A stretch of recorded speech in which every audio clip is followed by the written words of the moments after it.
오늘 본문은 1장 말씀과 연결되어 있는 본문이라고 하겠습니다. 1장을 보면 예수님께서 천사보다 훨씬 뛰어나시다고 강조했습니다. 1장 4절에 보면 그가 천사보다 훨씬 뛰어남은 그들보다 더욱 아름다운 이름을 기업으로 얻으심이니.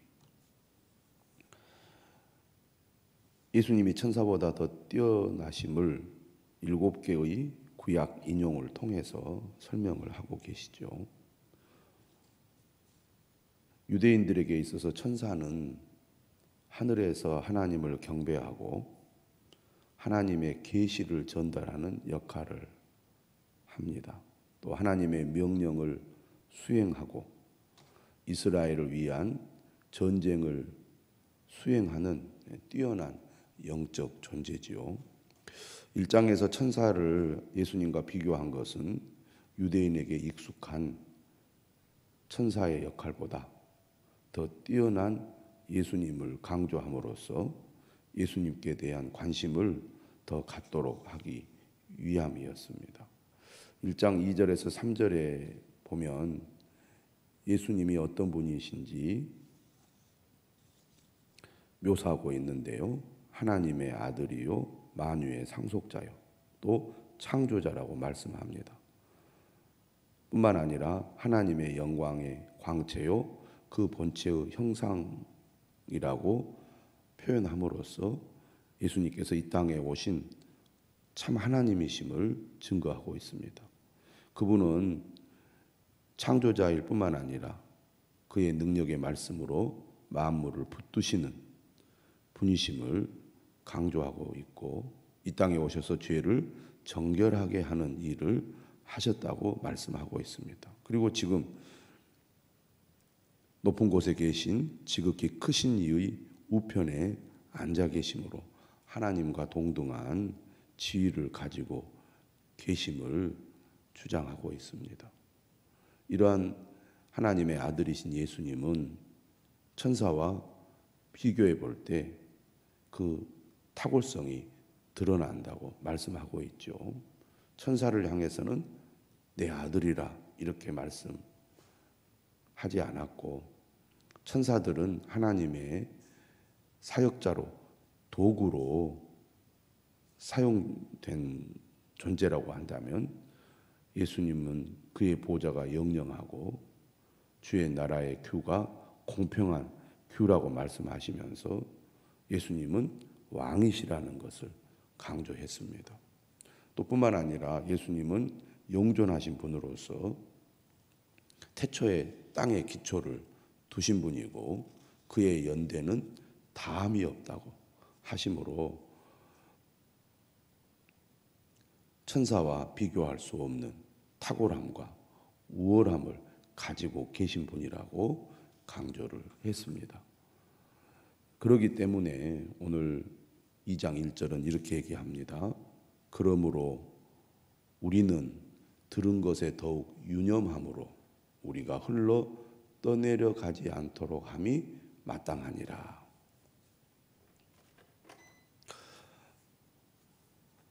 이제 오늘 본문의 핵심은 바로 1절이죠. 우리는 들은 것에 더욱 유념함으로 우리가 흘러 떠내려 가지 않도록 함이 마땅하니라. 히브리서는 2장 1절과 같은 경고의 메시지가 여러 차례 반복해서 나옵니다.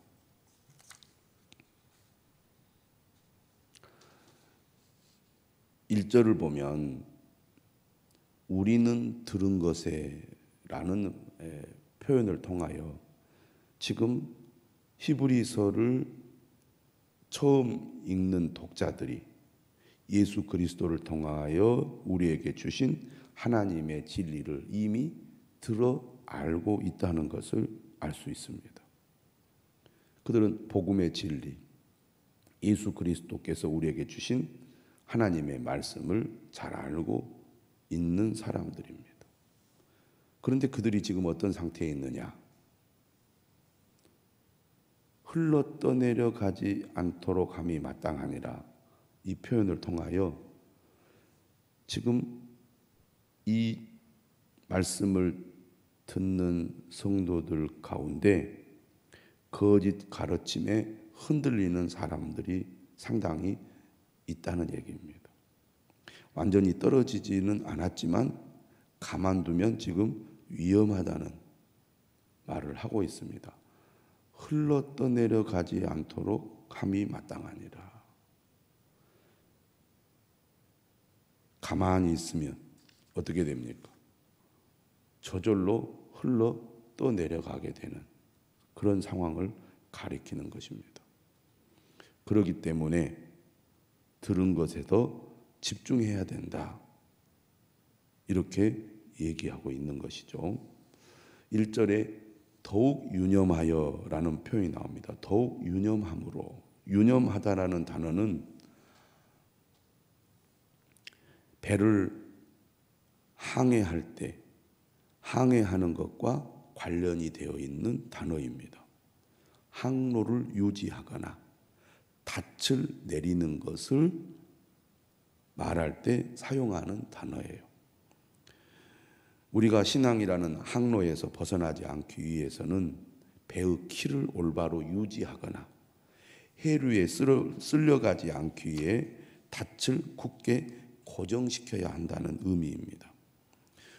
조금 전에도 말씀드렸듯이 흘러 떠내려가는 일은 노력하지 않아도 저절로 일어나게 됩니다. 우리가 신앙생활 하다 보면 세상에 거센 파도에 나도 모르게 점점 주님으로부터 멀어져서 교회를 떠나고 주님을 떠나는 경우들을 보게 됩니다. 가만히 있으면 믿음이 강해지고 견고해지는 게 아니라 점점 믿음이 약해집니다. 믿음이 좋았던 사람도, 열심으로 주님을 섬기던 사람도 어느 순간 주님으로부터 멀어지고 교회로부터 멀어지게 되는 일들이 흔히 일어나거든요. 그런데 항로를 유지하는 일은 끊임없이 노력을 해야 가능하다는 겁니다. 우리가 믿음을 지키고 믿음에 굳게 서기 위해서는 가만히 있으면 안 된다는 거죠. 세상은 계속 거센 이 물살에 우리를 떠내려가도록 만들기 때문에 닻을 굳게 내려서 고정시키든지 아니면 배의 키를 잘 붙잡고 그 항로를 벗어나지 않도록 유지하는 노력을 기울이듯이 신앙생활도 이런 노력이 필요하다는 겁니다. 그런데 지금 유대인 그리스도인들 가운데 기독교 신앙을 떠나서, 다시 말하면 예수 그리스도를 믿는 믿음을 떠나서 다시 유대교로 돌아가려는 사람들이 있었다는 얘기죠. 매일 성경에 설명이 잘 나와 있습니다. 히브리서 수신자 중 일부는 박해 때문에 기독교를 떠나 유대교로 돌아가려 했습니다. 복음을 버리고 율법을 선택하려 했습니다. 하지만 복음을 떠나면 그 존재와 삶이 마치 닻이 끊어진 배처럼 죄와 형벌의 바다에서 표류할 수밖에 없습니다. 이렇게 설명을 하고 있습니다. 그러면 1절은 뭐라고 얘기하느냐면 복음을 모르는 것이 아니라는 거죠. 예수 그리스도의 복음을 몰라서 사람들이 지금 흔들리고 흘러 떠내려가는 상황에 있는 것이 아니라는 겁니다. 알고 있어도 그런 일이 일어난다는 거죠. 우리가 많이 경험하는 일입니다. 그렇기 때문에 어떻게 지금 해결책을 제시합니까? 들은 것에 더욱 유념해야 된다. 다시 말하면 더욱 집중하여 하나님의 말씀을 들어야 한다는 겁니다. 많은 사람들이 하나님의 말씀을 알고 있다고, 또 이미 그 말씀을 배웠다고 현재 소홀히 여기는 사람들이 많이 있습니다. 그러다 보면 멀어지는 거죠. 다른 것이 교만한 것이 아닙니다. 다 알고 있어요. 더 이상 들을 필요가 없어요. 이렇게 얘기합니다. 머리가 좋은 사람들은 교회에 와서 예배를 드려보면 다 그 말씀이 그 말씀이에요. 다 예전에 들었던 말씀 또 반복해서 한다고 생각합니다. 더 이상 들을 것이 없다고 생각하는 거죠. 그런데 우리가 사도 바울의 서신이나 또 오늘 히브리서 말씀을 보면 항상 무엇을 강조하냐면 이미 들은 것인데 그 들은 것에 더욱 유념하라고 말합니다. 이미 들은 진리를 더 굳게 붙잡아야 흔들리지 않는 것이 되지, 새로운 것들을 배우고 또 받는다고 해서 우리의 믿음이 굳게 세워지는 것이 아니라고 말합니다. 교육의 핵심은 뭡니까? 반복이죠. 반복을 통해서 심화하는 방향으로 가야지 반복하지 않고 새로운 것을 배우는 것이라고 오해하면 안 된다는 겁니다. 그렇기 때문에 우리가 늘 예배를 드리고 늘 말씀을 듣고 또 그 말씀을 묵상하는 일을 반복하는 거죠. 양육과 훈련이 필요한 이유도 여기에 있습니다. 그런데 많은 성도들이 말씀을 들으려고 하지 않습니다. 배우려고 하지 않습니다. 그런데 오늘 히브리서 2장 1절은 우리는 들은 것에 더욱 유념함으로 우리가 흘러 떠내려 가지 않도록 함이 마땅하니라, 경고의 말씀을 하고 있는 것입니다. 2절이죠. 천사들을 통하여 하신 말씀이 경고하게 되어, 이것은 어떤 의미를 가지고 있느냐면 구약 시대에 하나님께서 여러 부분과 여러 모양으로 이스라엘 조상들에게 말씀하지 않았습니까? 그런데 하나님께서 특별히 율법을 주실 때 누구에게 율법을 주셨습니까? 모세에게 주셨습니다.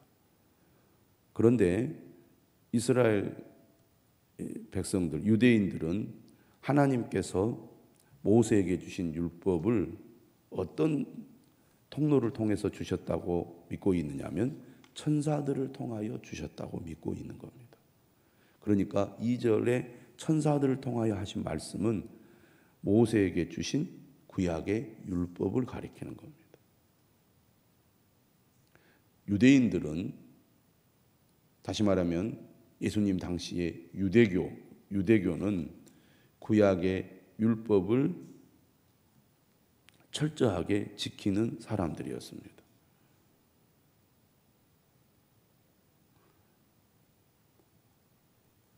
포로기를 경험하면서 율법 준수를 그들은 생명처럼 여겼지요. 이스라엘이 망한 것이 하나님의 말씀을 어겼기 때문에, 무시했기 때문에, 거역했기 때문에 망했다는 것을 그들이 알았기 때문에 그렇습니다. 그런데 우리가 구약의 말씀을 보면 하나님께서 주신 율법을 그들이 지키지 않고 또 하나님의 말씀을 어김으로 하나님의 징계를 받았잖아요. 가장 큰 징계가 바로 포로로 붙잡혀간 징계였습니다. 이러한 하나님의 징계, 심판을 뭐라고 표현했습니까? 공정한 보응이다. 이렇게 표현을 하고 있습니다. 구약 시대에 천사들을 통하여 하나님께서 주신 말씀을 따르지 않으므로 이스라엘 백성들이 혹독한 대가를 치렀다는 얘기입니다. 그런데 3절이죠. 우리가 이같이 큰 구원을 등한히 여기면 어찌 그 보응을 피하리요. 천사와 하나님의 아들을 1장에서 비교했습니다.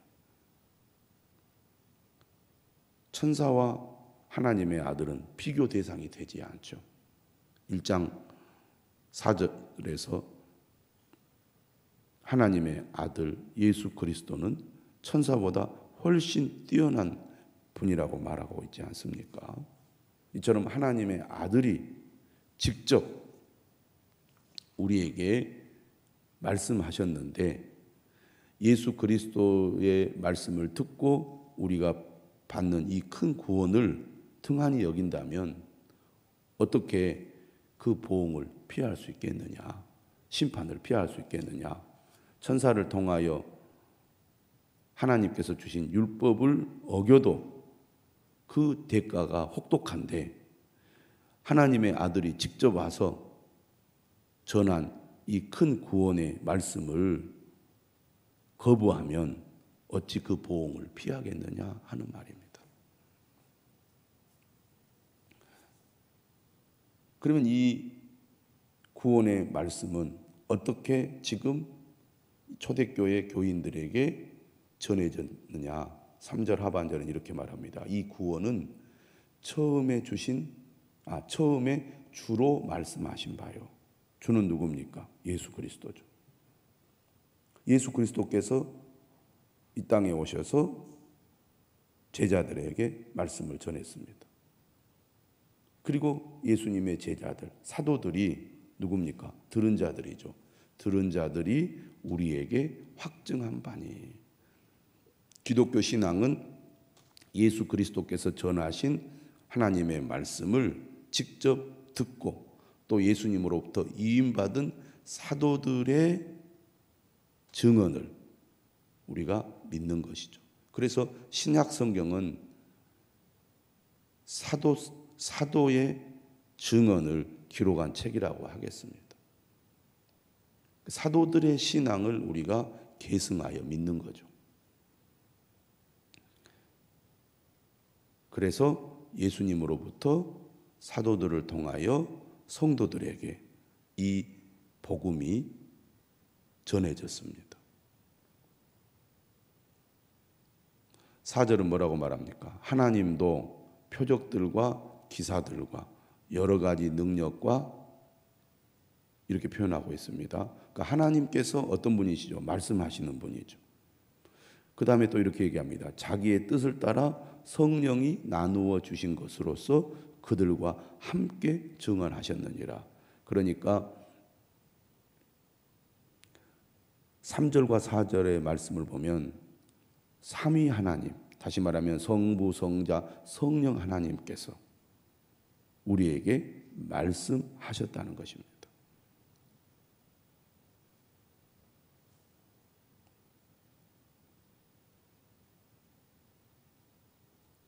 그러면서 5절 이하에서는 예수님이 어떤 분이십니까? 다시 한번 천사와 비교를 하고 있습니다. 하나님이 우리가 말하는 바 장차 올 세상을 천사들에게 복종하게 하심이 아니니라. 당시 유대인들은 천사들을 특별하게 생각을 했습니다. 이것이 이상하게 흘러서 천사 숭배 사상으로까지 나타났는데 이